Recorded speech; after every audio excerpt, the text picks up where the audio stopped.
บายดีน้องเองชื่อว่านางพรสวรรค์ชื่อลินชื่อกุ้งปัจจุบันอาศัยอยู่บ้านเจมเมืองไซแขกอุดมไซ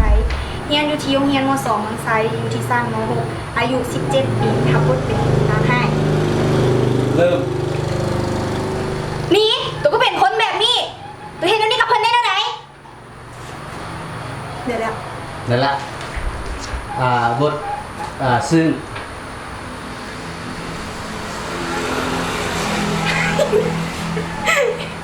ไอ้โบต้องหัวเริ่มไม่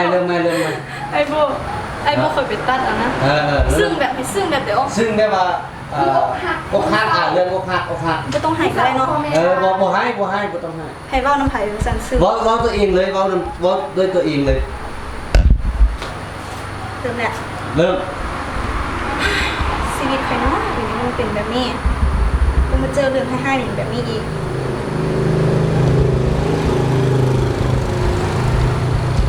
ลองบทให้ลงเนาะอะไรบ้างคะให้ก็ได้เฮ็ดแบบลาเลย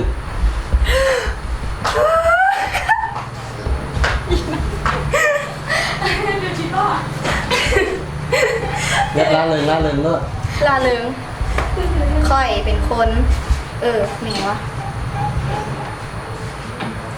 เป็นคนตลกให้ฮามักมวนเป็นลินให้ฮานั่นนี่แล้วก็เยี่ยม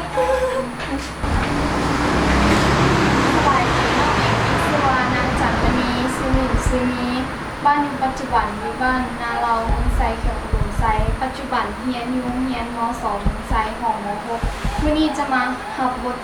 ซึ่งเริ่ม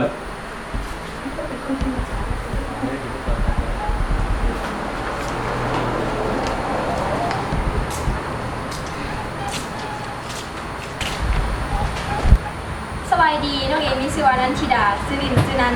เฮียนอยู่เฮียนม.2 เมืองไซห้องม.6 วันนี้มาทำกับป้าเนี่ยวันนี้มาหาบทบาทแบบกวนๆอ้อยๆเริ่มผู้บ่าวอยู่ลิ้นใส่โบไปดินน้ำกันโบ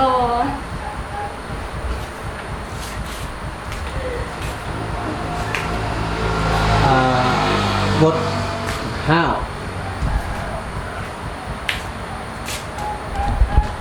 เบิ่งหน้าจะเอายังกูฮะสบายดีใครเองมีชื่อว่าลำเงินลินสืบสู้อายุ16 ปีเรียนอยู่ชั้นม.6 มื้อนี้มาเฮาบ้านเนี่ยกดกวน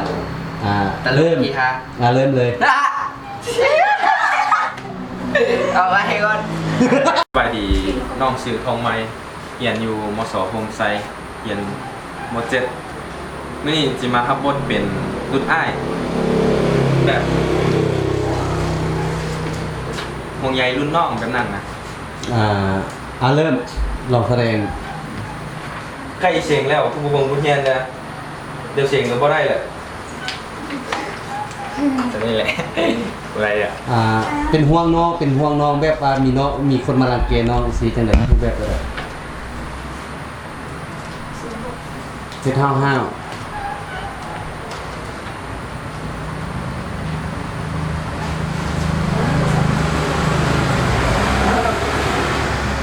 ได้บ่ลองเริ่มเฮ้ยเฮียนอย่างกับน้องกูออกไปแม่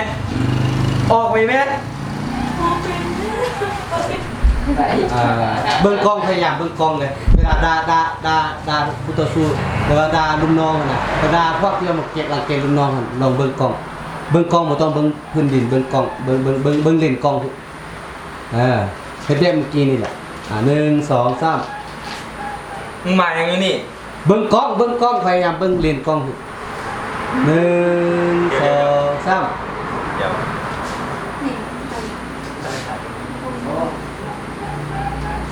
เริ่ม1 2 3ไม่ยังกับน้องกูออกไปแม่เดี๋ยวมึงโดนกูแหละเดี๋ยวมึงทื่อกูเด้อเบิ้งไปแม่เคี่ยวไปครับ